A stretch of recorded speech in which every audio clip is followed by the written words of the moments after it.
Esse é o Mãe Terapia, um espaço para você respirar, se ouvir e se reconectar. Aqui você pode ser quem você é. Eu sou Kátia Sanches, psicóloga para mães, e estou muito feliz por você estar aqui comigo. Hoje a gente vai conversar sobre uma maternidade que começou trazendo muitos desafios, mas que também abriu uma porta para uma transformação profunda. Porque às vezes a maternidade não revela apenas o amor que nós sentimos pelos nossos filhos. Ela também revela partes nossas que precisam ser cuidadas. Eu estou aqui com a Karina, mãe de 3 filhos, 2 vivos, o Lucas, de 16 anos, e a Laura, de 9 anos. Ela é casada há 17 anos, é estudante de psicologia, uma mulher que viveu uma grande mudança de carreira e que vai contar para nós essa trajetória de muita reflexão e reconstrução.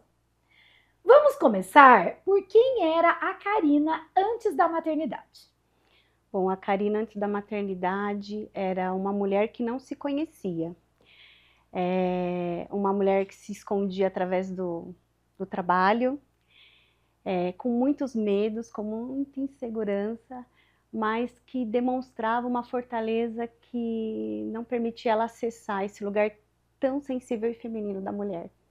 Como era a sua relação com o trabalho, com a sua carreira e as conquistas que você foi conseguindo antes de chegarem os filhos?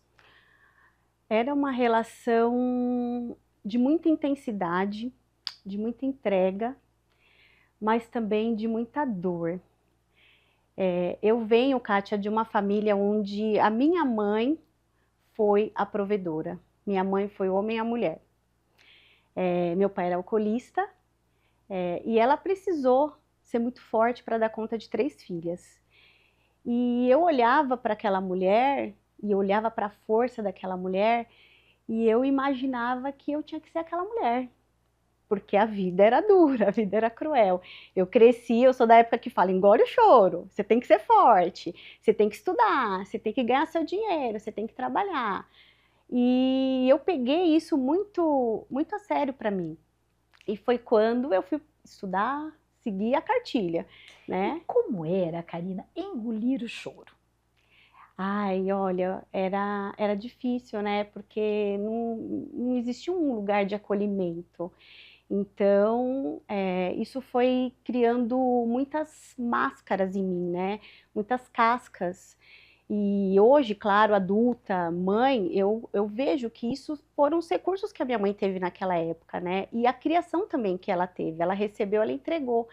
Só que isso para mim custou muito. Então, eu fui criando cascas e eu fui me tornando uma pessoa muito dura, muito rígida, sabe? Te trouxe sequelas para a vida adulta? Me trouxe muitas sequelas, assim. Então eu tinha uma necessidade de controle muito grande, uma necessidade de perfeccionismo, uma régua muito alta, e que para quem trabalhava comigo era maravilhoso. Os meus gestores me amavam quando eu falava assim que eu ia sair, que aquele trabalho não estava fazendo sentido, que eu ia buscar. Eles não se. Como assim? Porque eu era funcionária que toda empresa amava. Dava conta de tudo. Dava conta de tudo, não deixava um prato cair. Só que chegou um momento que a minha coluna começou a travar, principalmente depois da maternidade.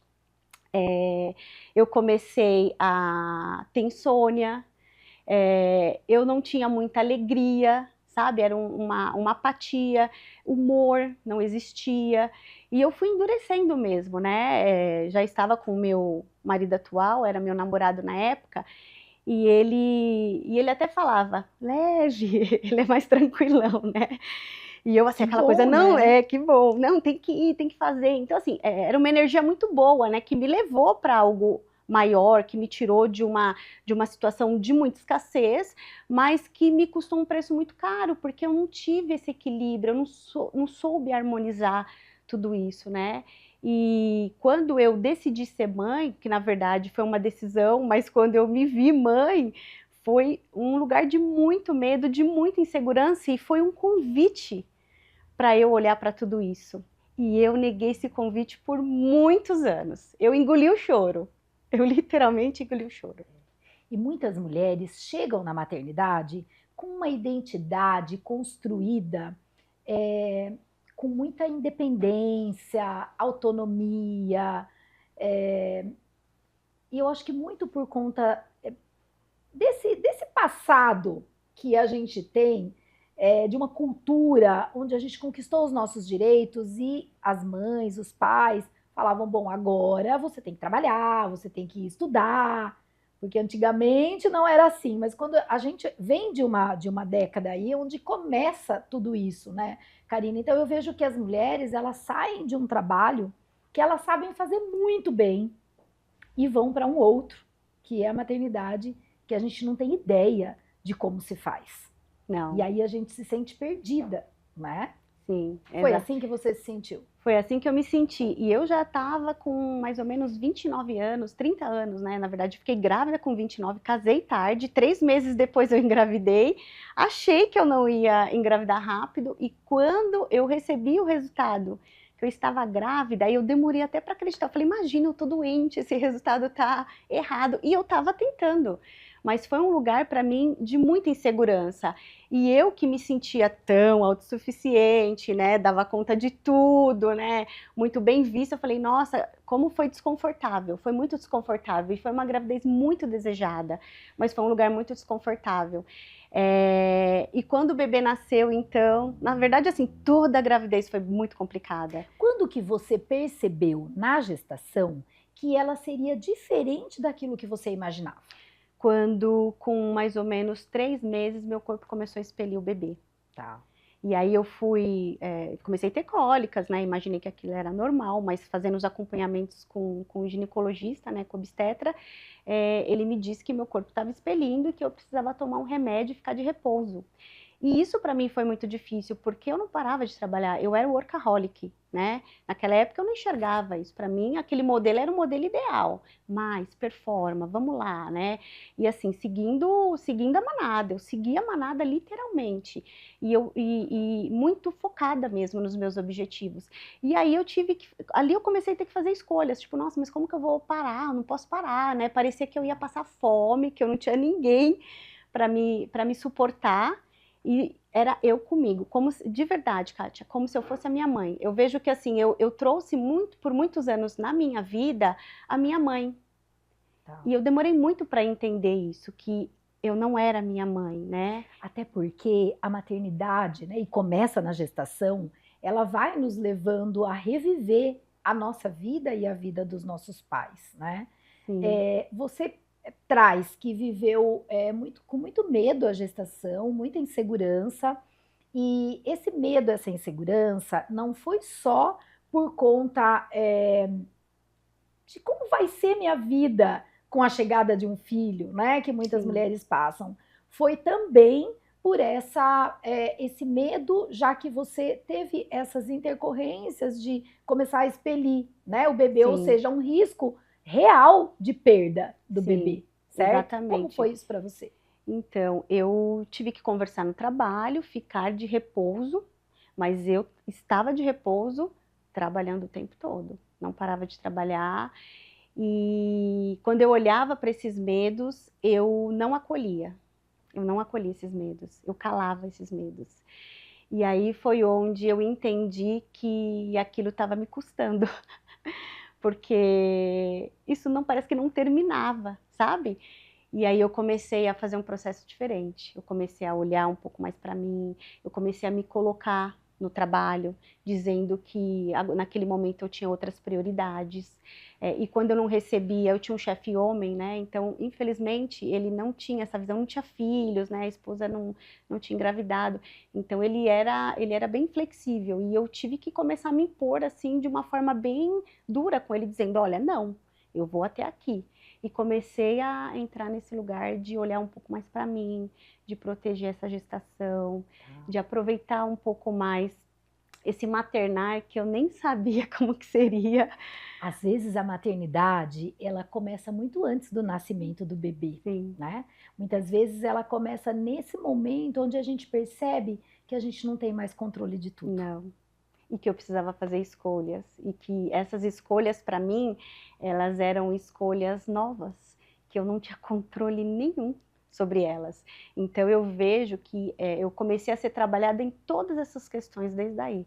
Eu comecei a voltar para minha origem mesmo, né? Para tudo que realmente importava para mim, que em algum momento da minha vida eu fui lá e deixei escondidinho, né? Deixei em alguma gavetinha fechada. Eu comecei a olhar para tudo isso. Como foi para você conciliar a maternidade e a carreira? Ou seja, a maternidade é uma vida executiva, Sim. porque era, né, Era uma vida executiva. Vida executiva que você tinha. Como é que foi conciliar isso? Como é que foi olhar para os seus filhos, olhar para a carreira, né, para o trabalho? Foi muito difícil. Na verdade, por muitos anos foi muito difícil, porque na primeira gestação foi difícil, e o que eu fiz foi equilibrar todos os pratos, não deixava nenhum prato cair. Só que eu quase tive um burnout. O custo disso, né? Foi um custo muito alto, muito alto. A gente quer desenvolver muito bem todos os papéis. Sim. Então, eu imagino que, tendo uma vida executiva, você queria continuar sendo aquela excelente profissional que você sempre foi, admirada Sim. por todos ali dentro do seu ciclo, né, de trabalho. Sim. E a boa mãe. E a boa mãe, Porque a gente se cobra ser a mãe perfeita.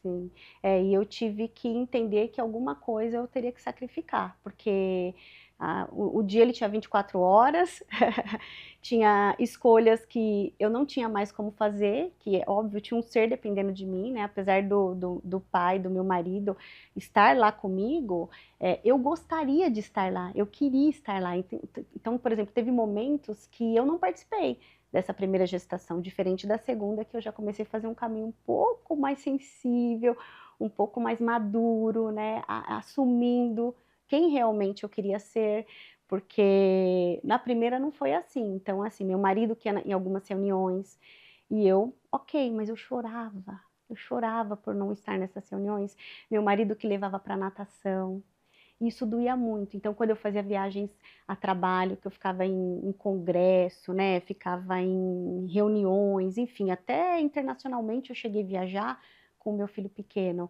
Era muito difícil para mim, era muito doloroso. Eu me sentia assim culpada, eu sentia que eu não era uma boa mãe, que eu não estava conseguindo estar nos momentos importantes.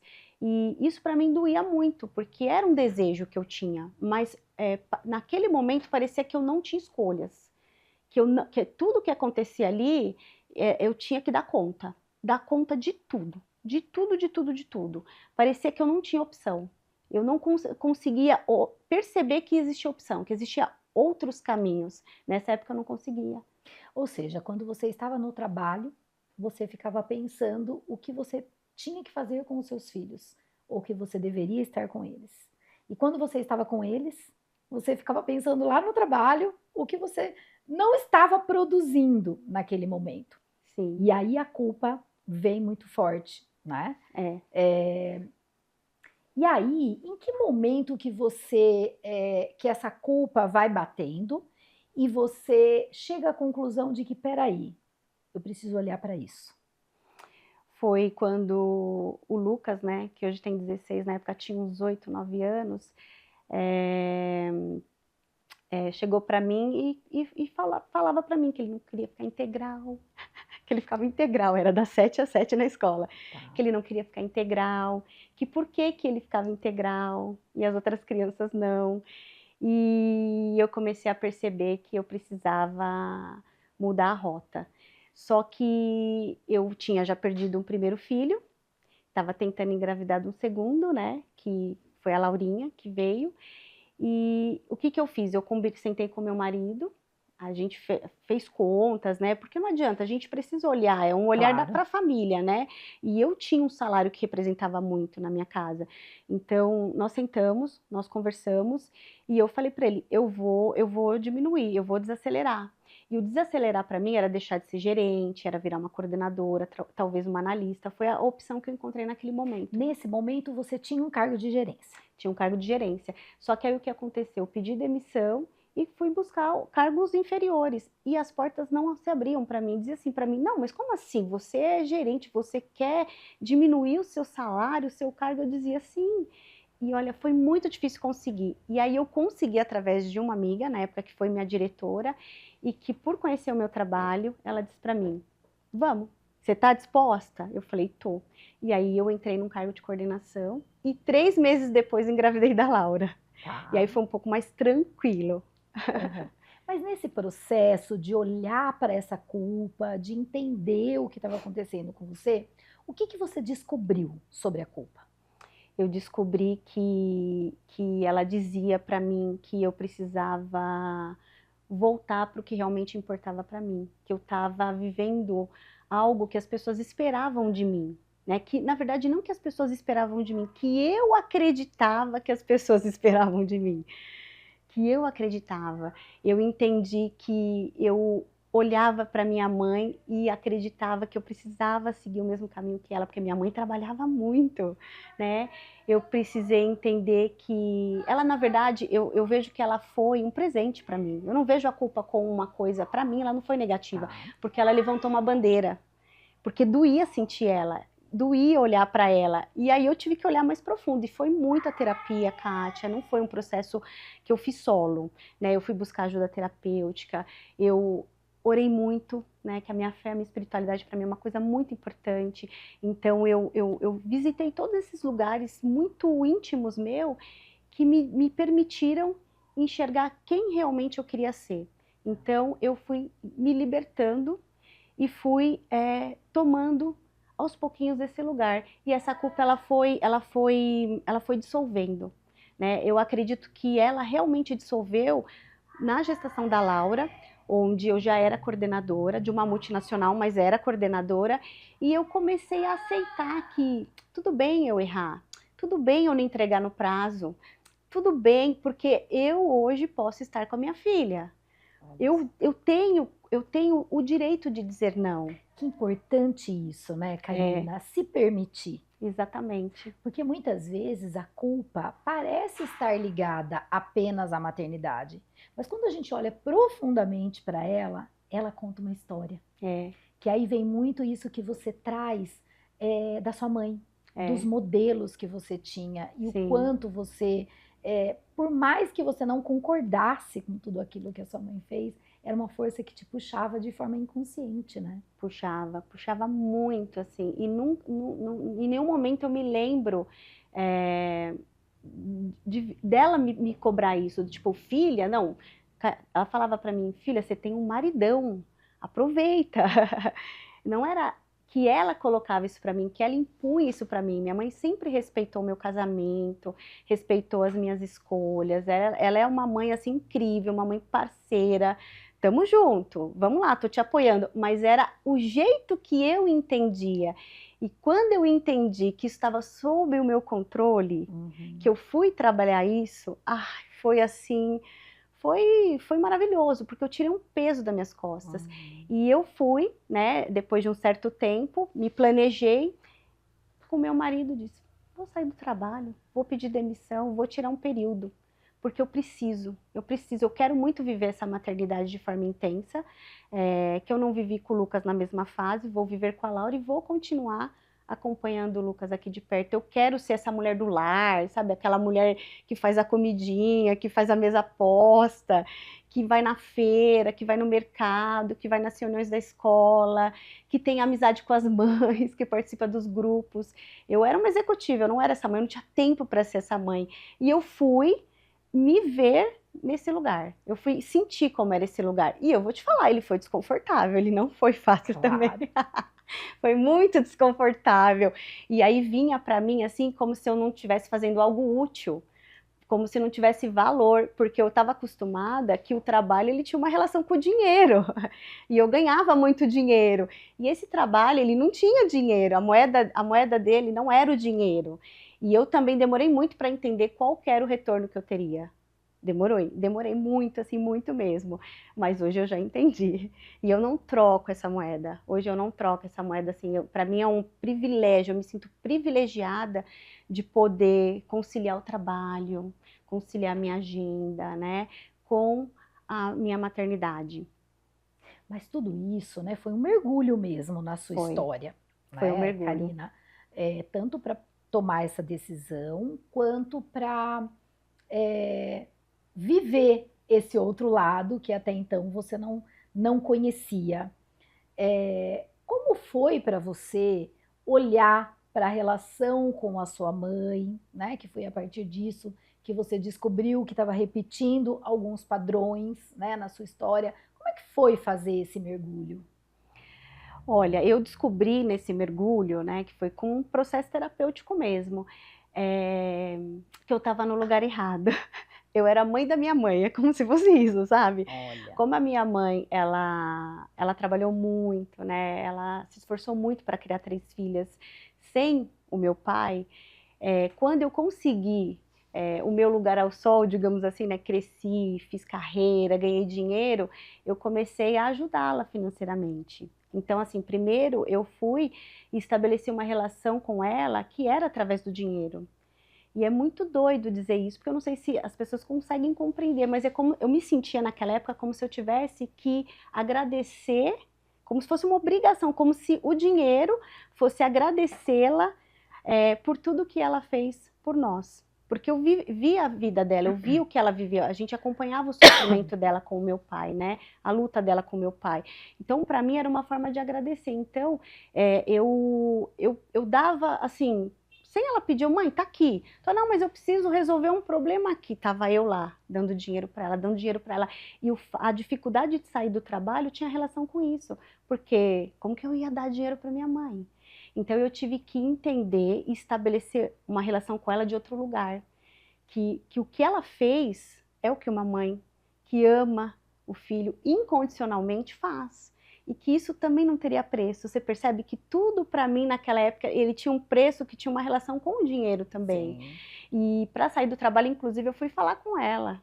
Kátia, eu cheguei e falei, mãe, então eu preciso te contar uma coisa. Na verdade, eu alinhei com meu marido, mas é como se eu tivesse que pedir a bênção dela. Mãe, então, é o seguinte, vou sair do trabalho, não vou conseguir mais te ajudar. E minha mãe, ela foi funcionária pública, ela é aposentada, ela tinha a renda dela, ela não dependia financeiramente de mim. Mas eu precisei ir lá e falar com ela em relação a isso, e ela disse, não, tá tudo bem, a gente se vira. Não, vai fazer o que você tem vontade, vai, porque eu não pude. E aí ela começou a me contar as histórias dela, ela veio e se vulnerabilizou para mim, e eu não tinha ouvido isso dela ainda, né? E ela disse para mim, a minha maior dor é lembrar de que eu ia trabalhar e eu via vocês chorando, falando, mamãe, quero ficar com você. E nesse momento, assim, foi muito, muito terapêutico. Sim, Foi sim. muito, foi um movimento que ela fez que para mim foi libertador. Sabe, eu entendi que a minha mãe, ela carregava as dores dela também, Uhum. apesar dela, é que ela não tinha o que fazer, ela realmente teve menos opções, mas eu tinha. Então foi todo esse processo, e aí eu ressignifiquei toda a minha história com ela, me aprofundando mesmo na história dela, entendendo a maternidade, como que foi a maternidade. Ela me contou que quando ela teve a minha irmã mais velha, né, a primeira, depois de 2 anos ela engravidou de mim. Foi quando meu pai já bebia, e quando ela soube que ela estava grávida de mim, ela, por desespero, ela tentou me abortar. E ela carregou isso por muitos anos. Porque, olha eu aqui, né? Ela tentou me abortar e eu fiquei até os 9 meses da gravidez. E ela carregou muita culpa com isso. Então, quando a gente começou a ter essas conversas, ela me contou isso. E ela veio falar para mim, filha, me perdoa. Eu falei, mãe, de forma alguma, assim, eu não tenho o que falar, você foi maravilhosa. Mas para mim isso também fez muito sentido, foi muito importante entender isso. Isso para mim falou muito dos meus comportamentos, de como eu fui para a vida. Foi outra história que ela me contou que também tirou mais uma camada minha. Então, foi maravilhoso, Kátia, assim, foi maravilhoso saber Perfeito. disso, foi maravilhoso para mim. Perfeita essa fala, né, Karina? Porque isso prova o que eu sempre digo para as mães, coloco nos meus vídeos e em vários momentos o quanto é importante a gente fazer as pazes com a nossa história, Sim. especialmente a história dos nossos pais. Uhum. Olhar para tudo isso, né? A gente, Sim. ao ser mãe, desde a gestação, a gente vai fazendo contato com aquela criança que a gente foi, com aquela mãe que a gente teve, e com tudo aquilo de bom, de ruim e de difícil que a gente viveu lá e que a nossa mãe viveu. Muitas vezes a gente carrega dores que não são nossas, que Sim. são da nossa mãe, né? É. A gente carrega coisas que a gente sente que precisa fazer, mas que no fundo não são desejos nossos, são desejos da nossa mãe, ou foi desejo dela lá atrás. Então, se abrir com a sua mãe e ter a oportunidade de ouvi-la fez toda a diferença. E aí sim, esse mergulho no seu processo psicoterapêutico, porque quando você fala todas essas reflexões, essas mudanças, tudo que você conseguiu alcançar em relação a quem é a Karina, isso veio, né? Não foi simples assim, como Não. você está dizendo aqui. Não. Isso foi através desses processos de terapia, né? De muita busca interna Isso. e de ter coragem de enfrentar as suas dores, as suas É. dificuldades, não é? Foi sim, eu falo que eu tive que entrar na caverna, muitas vezes num atendimento, né, com psicólogo me ajudando, mas assim, a sessão ela não termina quando a sessão termina, né, a gente vai para casa com todos aqueles pensamentos, tinha dias que eu saía com raiva da minha psicóloga, porque ela mexeu em algo e falava, por que ela veio e falou, imagina, isso não é verdade, só que aquilo ficava em mim, né, e muitas vezes passavam os exercícios para eu fazer, eu demorava para fazer, e aí eu ia lá e fazia, e aí, aí eu falava, meu Deus, e agora? Eu não posso não fazer nada com isso, isso fala muito sobre mim, e eu preciso encarar isso de verdade, e foi assim, conversar com a minha mãe sobre alguns assuntos também foi difícil, né, perguntar da história da minha avó, né, enfim, assim, entender toda essa árvore, né, genealógica da minha família, para entender o porquê dos porquês e poder também de verdade olhar de uma forma amorosa, porque normalmente a gente olha de uma forma julgadora, porque o primeiro ímpeto é falar, como assim? Ela tentou me abortar, que mulher ruim, mas não, eu consegui olhar daquele lugar, daquele momento, e foi muito difícil para mim, não foi fácil fazer isso, não foi fácil, foi muito doloroso, né? Primeiro eu tive que olhar para essa minha dor, porque teve uma criança que em algum momento se sentiu rejeitada, né? Só que depois ela se sentiu amada, ela foi amada. Então eu precisei primeiro olhar para essa criança que sentiu o medo dessa mãe, porque eu tive um filho na minha barriga. E eu creio muito, eu sei que tudo que eu senti, eles também sentiram, porque nós ali éramos um, né? Então foi assim, então eu tive que fazer todo esse processo de olhar para esse lugar aqui primeiro, e depois lembrar que ela me acolheu, né? E entender os motivos que levaram ela. E pensar assim, poxa, será que eu também não teria pensado mesmo? Será que eu também não teria feito o mesmo, né? Eu não sou melhor que ela. Eu também tenho os meus medos, meus anseios, minhas angústias, e eu tive nas minhas gestações. Só que eu tinha um marido do lado, a minha história não é a mesma da minha mãe. Eu tive a minha mãe também me ajudando e me suportando nesse momento. E aí foi onde tudo foi se dissipando, mas assim, foram 8 anos. Não foi, eu tô contando aqui, né, uma história que parece Que aconteceu em simples, poucos né, e que, meses, meu mas Deus, que não é isso. sabedoria. Não, não foi. Foi muito, muito processo interno, foram muitos anos, foram descascando as camadas, e eu, sendo bem sincera para você, não duvido, tem um monte de camada aqui ainda para descascar. Só que eu não me acovardo mais, porque eu sei que é muito, muito, muito, muito rico tudo isso. Eu olho para mim hoje, eu gosto muito do que eu me tornei, né? Diferentemente de antes, que eu tinha orgulho, mas era um orgulho do que eu tinha, não do que eu era. Né? Eu tinha um ego muito inflado, eu me achava muito autossuficiente, meu marido não conseguia ter voz, ele não conseguia cuidar, né? Eu enfraquecia ele, e aceitar isso também para mim foi muito difícil, né? Que eu enfraqueci o meu marido, eu olhava muitas vezes para ele e falava assim, mas como que você não fez? Mas eu não deixava. Uma mulher muito forte enfraquece o homem. Não tem outra alternativa aí, né? Por isso que a gente precisa se olhar e entender para que a gente não traga essas consequências para a nossa família, porque isso desestrutura uma série de coisas. E assim, é muito gostoso ouvir, né, essa sua história. Foi um processo de muita terapia, autocuidado e reconstrução, né, Karina? O que foi mais difícil para você? Mudar de hábitos ou mudar a forma como você se via? Mudar a forma como eu me via, porque eu não conseguia replicar algo diferente sem mudar o meu pensamento, não tinha como. Para mim, uma coisa ela não anda sem a outra. Se aquilo não fizer muito sentido para mim e aquilo não entrar realmente nesse lugar mais profundo em mim, eu não consigo atuar, eu não consigo. Eu sou uma pessoa que eu sou muito convicta aos meus valores, aos meus princípios. Eu não tem muito cinza, é uma coisa que eu preciso trabalhar em mim. Sou intensa. Então, assim, a hora que eu entendi, então, quando isso fez sentido aqui, criou uma raiz aqui, aí eu consegui movimentar. Aí o hábito, ele vai naturalmente para mim. É a forma que eu funciono. Mas assim, eu fico muito aqui. Muito, eu demoro bastante muitas vezes para tomar decisões, vou pro racional, vou pro emocional, pondero tudo, vem medo, vem insegurança, só que hoje eu já sei lidar com eles, eu já não vejo eles como um ponto negativo, eu sei que eles vêm me avisar algo que eu preciso olhar, eu faço esses exercícios em mim, eu pratico e aí eu vou. Hoje eu consigo fazer isso. É interessante falar também sobre isso, porque a mudança de hábito, às vezes, ela parece simples, ou ela acontece de uma forma simples para algumas pessoas, mas está no raso, está no superficial, está no automático.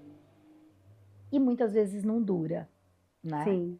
Quando você se propõe a fazer esse mergulho, a mudar de dentro para fora, aí sim os hábitos, né? A mudança de hábito, ela acontece. E por isso muitas pessoas têm dificuldade de mudar os hábitos, os costumes, porque você precisa enxergar muito mais fundo do que simplesmente tomar atitudes, né? Karina, a gente consegue só dentro desse caminho. E assim, o autocuidado, muitas vezes, parece que para a mulher que é só a gente descansar. Bom, vou descansar que eu estou me cuidando. E na verdade não é isso. O autocuidado, ele começa quando a gente entende que a gente também importa. É verdade. Porque a gente coloca tudo em primeiro lugar. Sim. A gente coloca o trabalho, os filhos, o marido, a casa, e a gente deixa de se colocar nesse lugar. Então, o autocuidado, ele começa quando a gente entende que a gente se importa. E você foi olhando para isso. E aí, na nossa conversa anterior, você tinha dito que tirou um período sabático. Uhum. Como é que foi isso? Bom, o período sabático ele veio assim planejado nessa época, né? Com data para terminar, com planejamento financeiro, e até então ele terminaria em maio. Se eu não me engano, 2019, um pouco antes da pandemia, de 2019, 2020, foi a pandemia mais ou menos, acredito que foi isso. Só que o que aconteceu, veio a pandemia em fevereiro, então assim, o sabático, que na minha cabeça era para ser um ano, eu vou te falar que ele está até hoje, porque veio a pandemia, eu priorizei meus filhos, né? Meu marido estava trabalhando, eu já estava em casa, então as escolas pararam, as crianças em casa, vamos cuidar das crianças mais intensamente. E aí foi um ano, foi 2 anos, aí eu já vendo, olhava assim para o LinkedIn, né, para o mercado, para as minhas amigas executivas, todo mundo crescendo, fazendo curso, indo para fora, e eu em casa cuidando das crianças. Nossa, mas será que quando eu voltar, eu pensava, será que quando eu voltar vai ter espaço para mim? Foi assim. Só que o que eu fiz? Eu comecei a estudar desenvolvimento humano nessa época. Porque eu estava nesse processo, né, ainda de autoconhecimento, eu não parei, e na verdade eu não parei até hoje, né, foi uma área que se abriu para mim, que eu me apaixonei profundamente, acredito muito nesse trabalho, ele é extremamente necessário, principalmente nos dias atuais, né, que a sociedade está cada vez mais adoecida, e eu comecei a estudar, então eu fui fazer pós de psicologia positiva, fui estudar sistêmica, fui estudar comunicação não violenta, E uma coisa abria a outra, que abri uma janela aqui, fui estudar coaching, me formei em coaching, mas nada com a intenção de trabalhar com aquilo.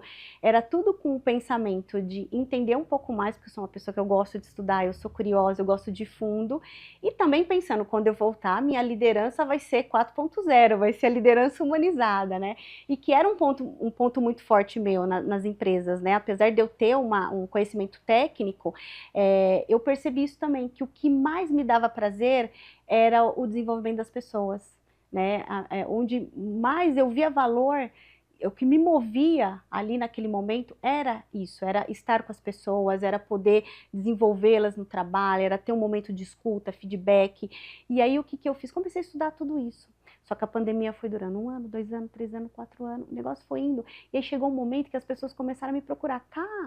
Você não tá bugada? Porque todo mundo sabia como eu era antigamente. Como que você tá lidando com tudo? E a casa, e o marido, e aí? E eu plena, né? Já tinha aprendido mindfulness, já praticava meditação de atenção plena. Fui morar na praia. A gente resolveu tirar esse período da pandemia, a gente foi para a praia, moramos na praia, que era um desejo que a gente tinha da terceira idade, que a gente antecipou, né? Fomos morar na praia um período, vivemos lá com os nossos filhos. E aí o que aconteceu? Eu comecei a atender assim, mas foi muito organicamente. Um amigo pedia e eu ia lá e ensinava o que eu estava aprendendo, explicava como fazer. Aí a empresa do meu marido, os funcionários também bugando, o RH não tinha verba, não conseguia ajudar. E eu cheguei no meu marido e falei, olha, eu tenho um curso aqui, que eu montei, já está na minha cabeça. Se o pessoal topar, sábado, porque aí não é horário de trabalho, porque era uma coisa pessoal, particular. Pede para entrar online que a gente vai trabalhar juntos esses problemas que estão acontecendo. E foi, Kátia. E isso, por fim, acabou virando um trabalho. E eu não voltei mais para o mundo corporativo. E continuo estudando. E aí você começou a trabalhar com desenvolvimento humano nas empresas. Isso, desenvolvimento humano nas empresas, para profissionais, porque tem muitas pessoas que gostam de falar comigo, porque eu já estive nesse lugar, né? Eu sei como que é a pressão, performance, e eu também sei que muitos dos problemas não estão lá. Né? A gente acredita, e eu acreditei por muitos anos, que era o chefe, que era a empresa, que era a cultura, e de nenhuma maneira dizendo que não existe problemas. Existem, mas como a gente lida com isso, cabe a nós. E eu, nessa época, não tinha os recursos que eu tenho hoje. Então, o que eu faço? Eu ajudo as pessoas hoje a olhar para essas habilidades, para esses recursos que muitas vezes estão lá e que a gente delega. Autorresponsabilidade, né? Assumir a direção e entender que muitas coisas a gente não vai mudar. Mas a forma como que a gente lida, a gente tem como mudar. Isso cabe a cada um. Né? Então, hoje eu faço esse trabalho. Sou procurada muito por pessoas do mundo corporativo, mas também tem pessoas que não é do mundo corporativo que às vezes me procura. E aí eu montei uma mentoria. E eu trabalho começo, meio e fim, né? Um trabalho curto, dentro das ferramentas que eu conheço, que eu tenho capacidade, né? E condição de usar. E acabo também, muitas vezes, quando eu vejo que são questões mais profundas, falo, ó, você precisa de terapia. E é bom porque eu acabo contando a minha história muitas vezes e quebrando um pouco esse preconceito que existe da terapia, né? Porque tem muitas pessoas que não entendem a terapia, o ganho que a terapia, mas eu vou lá, fico falando, gente, não é. Aí eu explico todo o processo, explico a riqueza que tem nisso, explico a transformação que é possível fazer desde que você queira, desde que você esteja aberto, desde que você estabeleça essa conexão com o profissional. E é muito legal isso também, porque eu me sinto útil nesse lugar, né? Empresa, parece que não, mas assim, tem as ferramentas lá de psicologia para atendimento, mas a maioria das pessoas não procura, existe um preconceito, que eu sou fraco se eu procurar terapia, né? O que vão pensar de mim? É para louco. E não é. E as mãezinhas, assim, precisando de suporte, de ajuda. Se eu soubesse o que eu sei hoje, Kátia, com certeza, olha, não seriam 8 anos, teriam sido só 2. Quem sabe? Porque eu demorei muito para buscar ajuda. Eu demorei muito para buscar ajuda.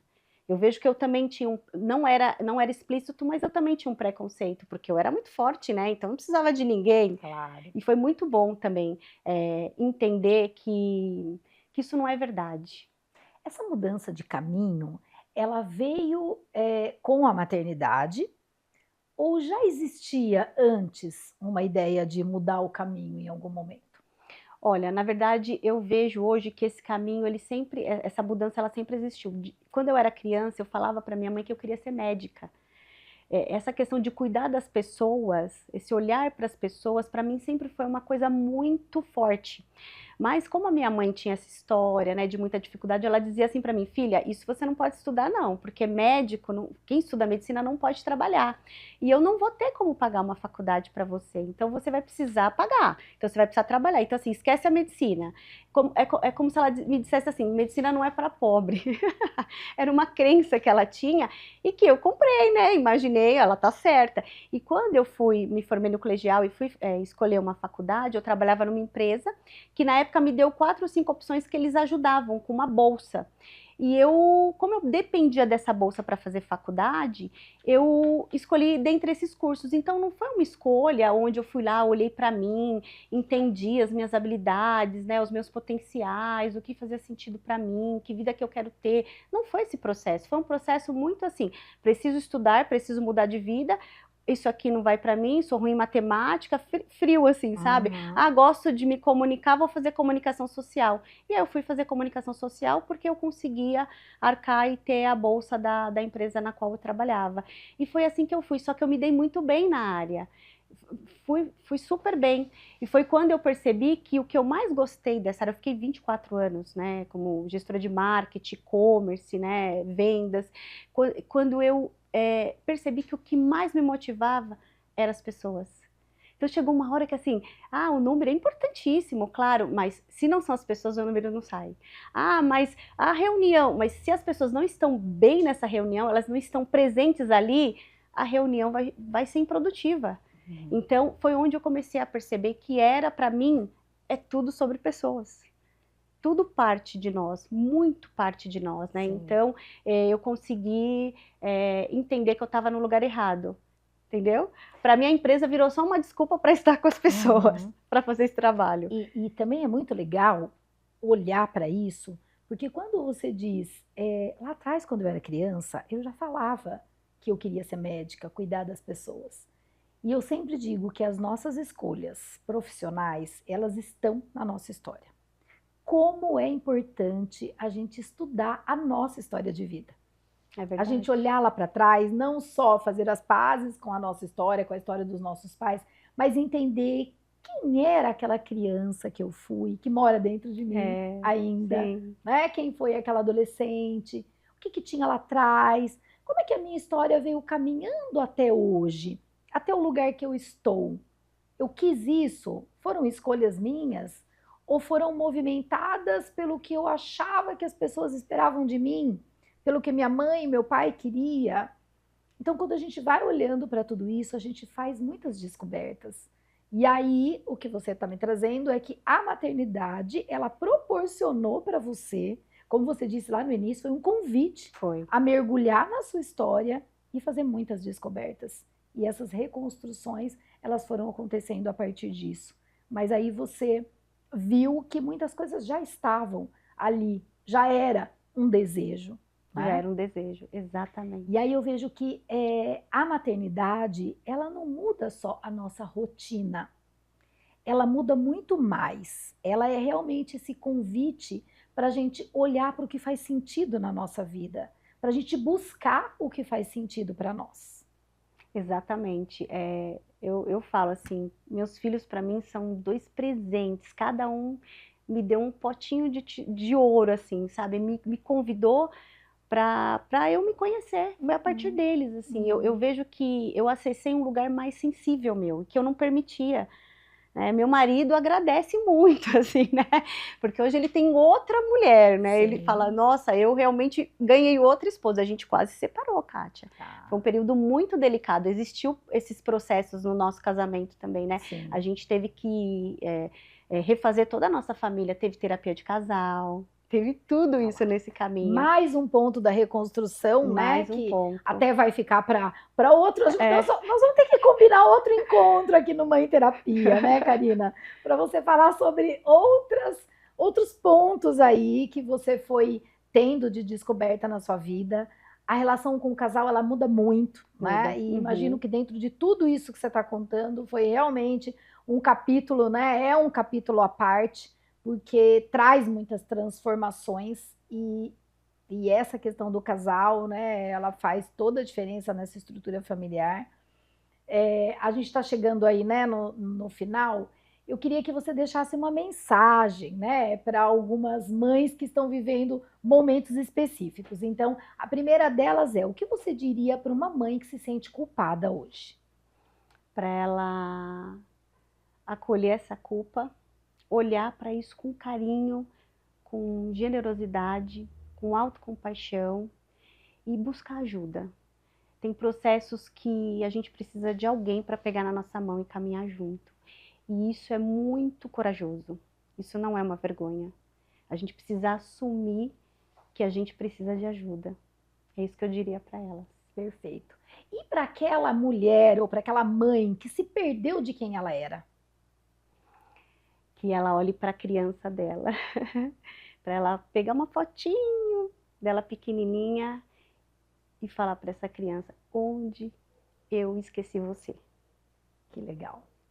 E para aquela mulher que está vivendo um momento onde ela sente que precisa escolher entre ela e os filhos? Que talvez ela não precisa fazer uma escolha. Ela precisa harmonizar. Perfeito. É isso que eu diria para ela. É Para ela isso não mesmo. precisa ser radical.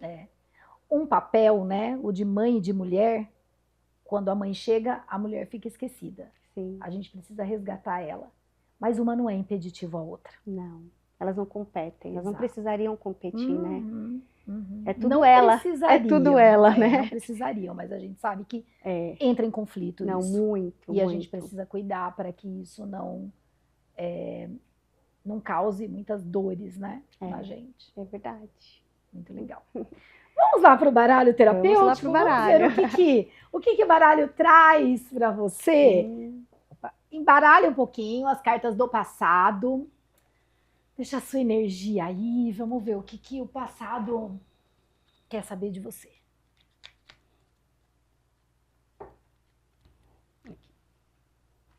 Pega uma. Pega uma e pode ler. Tá. É importante você reconhecer e aceitar a história de seus pais para que consiga olhar para si como um indivíduo. Esse reconhecimento e essa aceitação podem ser feitos internamente, dentro do seu coração. Estejam seus pais onde estiverem, tendo convivido com eles ou não.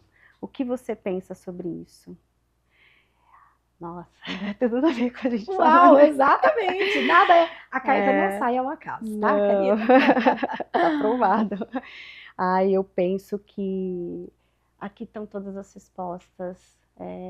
Nosso pai, a nossa mãe, o nosso 50% de cada lado. Nós somos isso tudo, mas nós não precisamos repetir as mesmas histórias, que a gente precisa olhar com muita honra, porque eles deram 5 moedinhas e a gente precisa aceitar essas 5 e transformar em 7, porque aí a gente consegue ter força para entregar 7 para os nossos filhos. Sim. E eles multiplicarem. Assim, tem muita riqueza na nossa história. Eu acredito muito nisso, porque foi o que me curou. Sim. É muito lindo isso. Os nossos pais deram o máximo deles para nós. Máximo. E a gente, assim como a gente dá o nosso máximo para os nossos filhos. Mas ninguém é perfeito. Não. Não é? E até o que falta nos fortalece. Sim, sim. Bom, agora vamos para o presente. Pode embaralhar também, pegar uma e ler.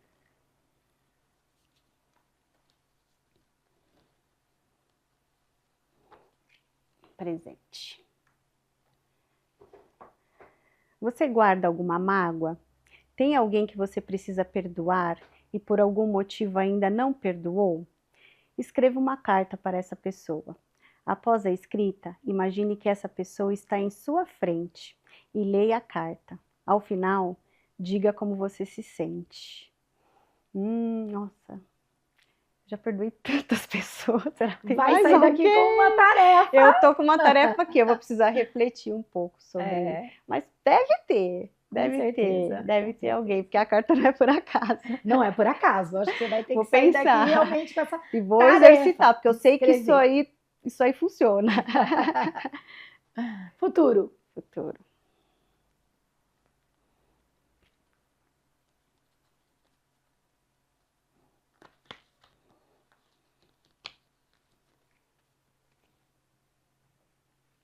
Em branco. Uau! Tô escrevendo. Só tem uma carta em branco. Sério? E aí? É. Bom, O que você pensa, o que você sente quando você espera um recado do futuro e vem em branco? para mim ele me diz que eu tenho carta branca. Literalmente carta branca. Ele tá me dando, ó, eu tô emocionada agora, ele tá me dando um passe livre. Exato. Só vai. E eu vou seguir. Uhum. Vou seguir porque eu acredito que tem muita coisa aqui para transbordar. É o hoje. É. É o que você está fazendo hoje que vai Sim. construir, que vai escrever Uhum. essa cartinha para o futuro. É. Né? Exatamente. Eu acredito que o fato de eu conseguir compreender que eu tenho passe livre e que só depende de mim, né? E claro, de Deus, né? Se me permite estar aqui, é muito leve, por incrível que pareça, porque eu aprendi a me deixar fluir, a me deixar desaguar que nem um rio. Sim. E aí eu tô no meu lugar. É quando eu me coloco a serviço da vida a partir de tudo que vem. E que eu não preciso planejar e ter controle de tudo, né? Não dá para ter controle. Então eu vou fazer o meu melhor, eu vou me preparar, mas de forma leve. Eu acho que até por isso que veio a branca, assim, para eu não ter esse peso. Com certeza. Karina, que bom ter você aqui. Obrigada. Fiquei pela muito feliz de oportunidade. ouvir, conhecer mais aí sobre a sua história. Obrigada. E assim, teve muito controle na sua vida já. Sim. Né? Você tentou controlar tudo durante muito tempo. A sua família, a sua mãe, a sua história. E você aprendeu a lidar com ele. Então agora você tem esse passe livre aí para construir, né, esse Sim. futuro. Então, parabéns por essa jornada. Tenho certeza que as pessoas que passarem, né, com você, pelo trabalho que hoje você desenvolve, serão profundamente transformadas, assim como você foi. Porque a gente só leva a outra pessoa até onde a gente foi com a gente, né? Sim. Então, a gente consegue levar o outro também por esse caminho. Então, parabéns. Obrigada. E eu agradeço muito a oportunidade de poder estar aqui com você, também ouvir, aprender com você e poder compartilhar um pouquinho do que eu sou hoje, né? Porque amanhã não sei. Sim, com certeza. Estou no processo ainda.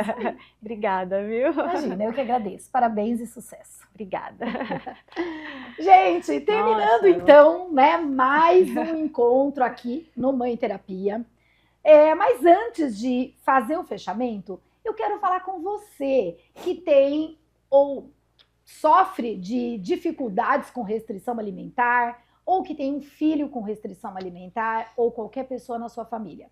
Quero deixar uma indicação para você da Sandra Minei. É uma nutricionista que tem um trabalho incrível voltado para pessoas que têm essas restrições. Seja lactose, glúten, ela faz algumas comidinhas maravilhosas para você. Então, vai aparecer o arroba dela aqui na descrição, né, do nosso encontro aqui. Também tem o Instagram dela. Começa a acompanhar para você conhecer e poder procurar por ela para ajudar nesse momento que você está vivendo, certo? Bom, gente, a história da Karina nos lembra que a maternidade pode ser um lugar de nascimento. Olha quantas coisas nasceram na vida dela. Não apenas o nascimento do filho, mas também de uma nova mulher. Uma mulher que talvez precise olhar para as suas dores, para os seus padrões, para as suas escolhas. Para então, né, gente, descobrir uma forma mais verdadeira de viver essa experiência. Foi exatamente o que a Karina mostrou para nós que aconteceu na história dela. E pode acontecer com você também, que está aqui nos assistindo. Mas para isso precisa buscar ajuda. Não é algo simples, mas é algo possível se você está vivendo essas dores. A maternidade, ela não precisa ser uma prisão. Para quem você era, como a gente disse, A mulher e a mãe são duas funções muito importantes na nossa vida e uma não é impeditivo à outra. Ela pode ser um caminho, né? A maternidade ela pode ser esse convite, assim como foi para a Karina, e um caminho para você olhar para quem você quer se tornar, ou para você se tornar uma versão melhor de você mesmo. E é isso. Aqui você pode ser quem você é e você merece cuidado. A gente se vê no próximo Mãe Terapia. Agora me conta, deu vontade de fazer terapia, não foi? Obrigada por dividir esse momento comigo. Lembre-se, aqui você não está sozinha.